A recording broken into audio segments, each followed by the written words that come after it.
கவி special கிச்சனில் இன்றைக்கி வாழைப்பூ வச்சு நம்ம கோலா உண்டை எப்படி செய்யறதுன்னு பார்க்கலாம். வாழைப்பூவை நான் அழகாக பிரித்து வச்சுக்கிறேன் உங்களுக்கு காமிக்கிறதுக்காக. மேலேக்கிற அந்த இலையை நம்ம எடுத்துடலாம்.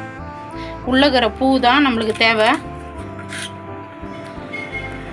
உள்ளகிற பூவில் நரம்பு மாதிரி இருக்கும்,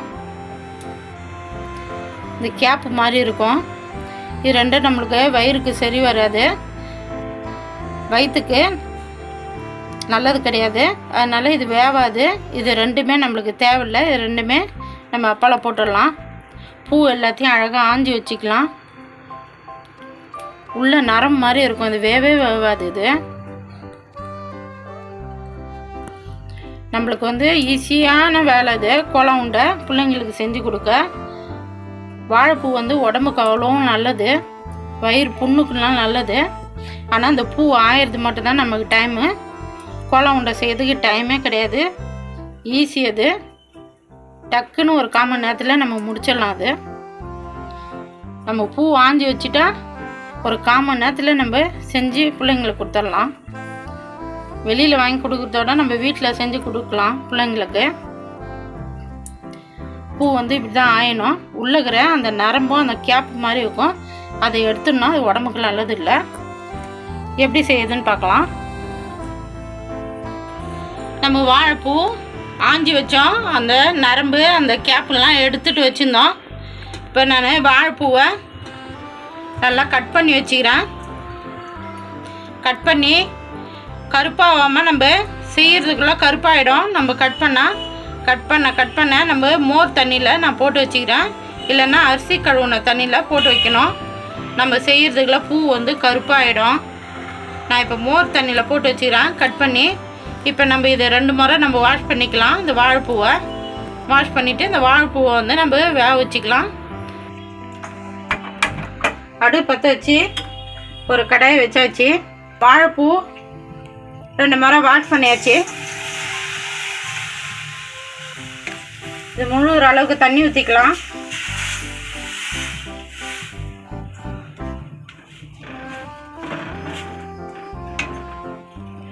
ஒரு 1/2 டீஸ்பூனு மஞ்சள் பொடி போட்டுக்கலாம்.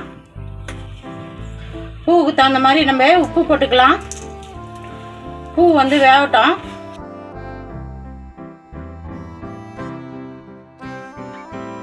பூ ஒரு 5 நிமிஷத்துல வெந்துடும், ரொம்ப லேட் ஆகாது.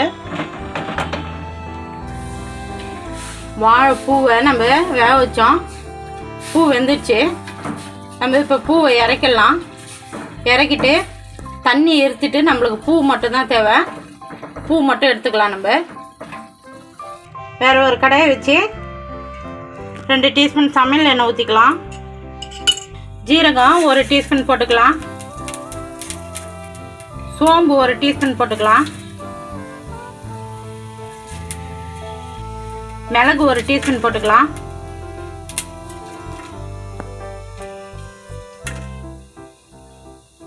நாலு பச்சை மிளகாய் போட்டுக்கலாம். வர மிளகாய் 4 போட்டுக்கலாம். பூண்டு பல்லு ஒரு 10 பல்லு போட்டுக்கலாம். இஞ்சி ஒரு துண்டாலும் எடுத்து தோல் சீவிட்டு கட் பண்ணி போட்டுக்கலாம். 2 பட்டை போட்டுக்கலாம். கிராம் ஒரு 5 போட்டுக்கலாம்.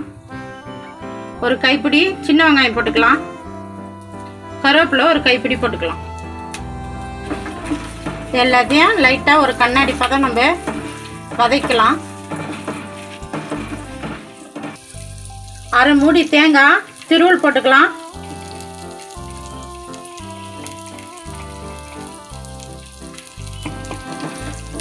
நான் பெரிய மூடி ஒரு 1/2 மூடி தேங்காய் திருவல் போடுறேன்.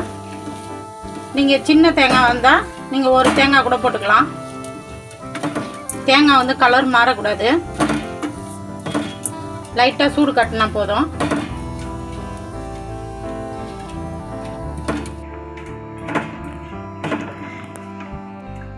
ஒரு 1/2 டீஸ்பூனு இதுக்கு மஞ்சள் பொடி போட்டுக்கலாம். இதுக்கு தேவையான அளவு உப்பு போட்டுக்கலாம். நம்ம ஏற்கனவே வாழைப்பூவில் போட்டுக்கிறோம். மஞ்சள் பொடியும் உப்பும் பார்த்துன்னு போட்டுங்க. இப்போ ரெடி ஆகி போச்சு. நம்ம இறக்கிடலாம். இது சூடு ஆறின பிறகு மிக்சியில் போட்டு குறை குறைன்னு அரைச்சிக்கலாம். தண்ணி ஊற்றக்கூடாது. தண்ணி ஊற்றாமல் குறை குறைன்னு அரைச்சிக்கலாம். சூடு ஆறிச்சு, நம்ம மிக்சியில் போட்டு அரைச்சிக்கலாம்.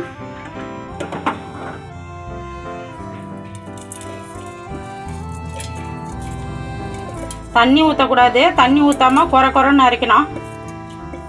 மசாலா நம்ம வதக்குனதெல்லாம் சூடு ஆறின பிறகு மிக்சியில் போட்டு குறை குறைன்னு அரைச்சோம். பாருங்கள், இந்த பதம் தான் இருக்கணும். ரொம்ப நைஸாக அரைக்கக்கூடாது. இப்போ நம்ம ஒரு பாத்திரத்துக்கு மாற்றிக்கலாம்.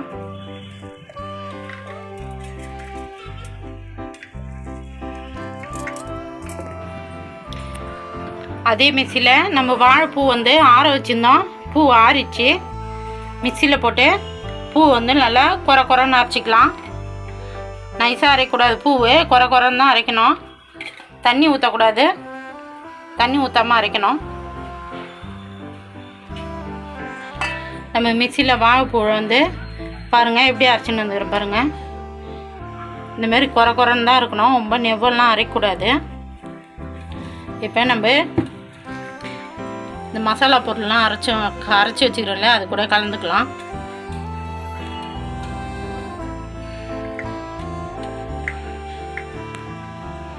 ஒரு கைப்பிடி கொத்தமல்லி தழை போட்டுக்கலாம். நல்லா மிக்ஸ் பண்ணிக்கலாம்.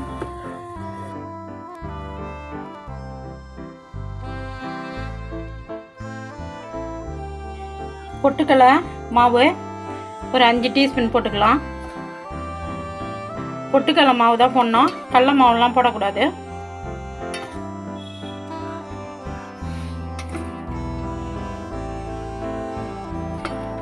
பொட்டுக்கடலை மாவு எதுக்கு போடுறோன்னா, நம்ம சின்ன சின்னதாக பால் மாதிரி பிடிக்கிறதுக்கு அது ஒரு கோட்டிங்கு தான் அது. அப்போ தான் பொட்டுக்கடலை மாவு போட்டால் தான் நம்ம பால் பிடிக்க முடியும். 5 டீஸ்பூன் போட்டு பாருங்கள். பத்தலைன்னா நீங்கள் ஒரு 2 டீஸ்பூன் கூட சேர்த்துக்கலாம். பால் பிடிச்சி பாருங்கள். பிடிக்க முடியல, இன்னும் ஒரு 2 டீஸ்பூன் நீங்கள் சேர்த்துக்கலாம் மாவு. வாழைப்பூ நம்ம பிசைஞ்சு வச்சாச்சு. மசாலாலாம் போட்டு கையில் எண்ணெய் தடவிக்கலாம் ஒட்டாமக்கிறதுக்கு. உங்களுக்கு என்ன சைஸ் தேவையோ அந்த சைஸுக்கு சின்ன சின்ன பாலாக பிடிச்சிங்க. ரொம்ப அழுத்தி பிடிக்க வேணாம்.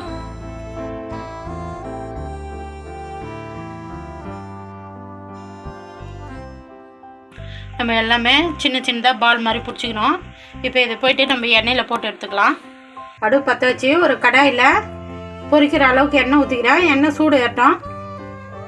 எண்ணெய் சூடு ஏறிச்சு. நம்ம ஒரு பாலாக போட்டுக்கலாம்.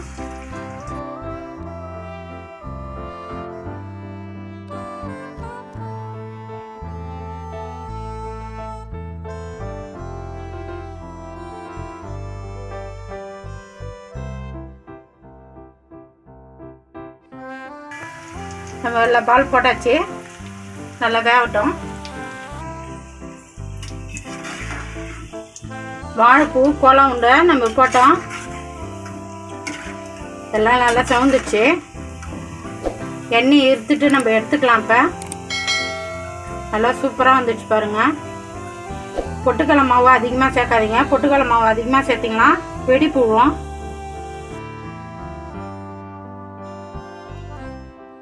கவி ஸ்பெஷல் கிச்சனில் இன்றைக்கி வாழைப்பூ வச்சு கோலம் உண்டை எப்படி செய்யுதுன்னு பார்த்தோம்.